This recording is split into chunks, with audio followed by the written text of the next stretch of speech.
Как да спреш да се сравняваш с другите и защо го правим толкова често? Остани до края на видеото, за да разбереш. Обикновенно, сравнявайки се с другите, ние се сравняваме с хора, които са много по-добри, по-успешни, по-красиви, по-богати от нас. Никога не го правим с хора, които са по-малко от нас. И това е нормално, но не е полезно. Сравнението е стратегия на мозъка ти за оцеляване. Той не иска да си щастлив. Мозъкът иска да бъдеш в безопасност. И когато се сравняваш, всъщност питаш: добре ли съм? Прият ли съм? Дали съм достатъчно?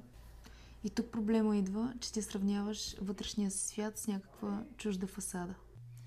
И истинското самолекуване започва, когато си зададем въпроса: кой съм аз отвътре и какво искам да чувствам? Защото нищо отвън няма да ни даде това чувство, което имаме вътре в себе си. Когато спреш да се сравняваш, започваш да се виждаш. И това е целта. Аз съм психолог Даниела Георгиева и бих се радвала да споделиш мнението си с мен в коментар, за да видим имаш ли такива проблеми, как се справяш ти с тях и просто да стане една готина дискусия. Последвай ме за още подобно и готино съдържание.